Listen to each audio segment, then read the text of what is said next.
Hi అండి. వాణి traditional లైఫ్‌కి స్వాగతం, సుస్వాగతం అండి. అందరికీ సంక్రాంతి శుభాకాంక్షలు. మీరందరూ పండుగను ఎలా జరుపుకున్నారు? నేనైతే బాగానే జరుపుకున్నానండి. ఇంకా ఈరోజు మా అమ్మగారింటికి బయలుదేరి వచ్చేసాను. ఇక్కడ కుంచాల కూరమైపేట దగ్గరలో నేను మా అమ్మగారింటికి వచ్చేసామండి.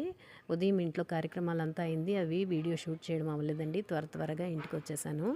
అలాగే ఇక్కడ ఈవినింగ్ ఏమో అలాగా మేమంతాను కుంచాల కూరమైపేట దేవాలయంకొచ్చాము. శ్రీచక్ర దేవాలయం అండి.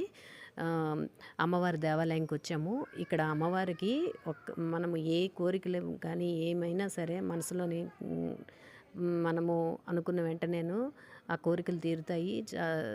చాలా సాక్ష్యం అయిన తల్లి అని చెప్పేసి అందరూ అంటుంటారు. 22 సంవత్సరాలు ఇంచుమించు అయిందటండి ఈ దేవాలయము. పంతులు గారు చెప్తున్నారు కట్టడం. నిదర్శనమటండి. ఏదనుకున్నా ఆ తల్లి అందరి మీద ఆ తల్లి దయ ఉండాలని, అనుగ్రహం ఉండాలని అమ్మవారిని సదా వేడుకుంటున్నాను. అలాగే బయట ఔట్‌స్కట్సే తీయడం జరిగిందండి. లోపలికైతే ఫోన్‌లు ఎలౌ లేదు. నేను ఇది రెండోసారి వీడియో చేస్తున్నాను. ఇక్కడ కోటి శివలింగాలు ఆలయాన్ని కూడాను కన్‌స్ట్రక్షన్ అవుతున్నదండి ఇవంతాను. కొంత మేరకు కన్‌స్ట్రక్షన్ అయ్యింది. ఇవన్నీ చెప్తున్నారు. నేను మామూలుగా బయట నుంచే అంతాను వీడియో షూట్ చేశానండి. ఇక్కడ పెద్ద శివలింగం ఉంది. అంటే బయటనే ఉందండి ఔట్‌స్కట్స్‌లోని.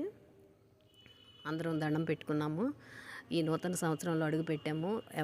ఎవ్వరికి గానీ ఎటువంటి బాధలు గానీ, ఎటువంటి అనారోగ్య సమస్యలు ఏమీ లేకుండా అందరూ సుఖ సంతోషాలతోని హాయిగా ఉండాలని మనస్ఫూర్తిగా ఆ అమ్మని వేడుకుంటున్నానండి. అందరూ కూడాను క్షేమంగా ఆయురారోగ్యాలతో ఉండాలని.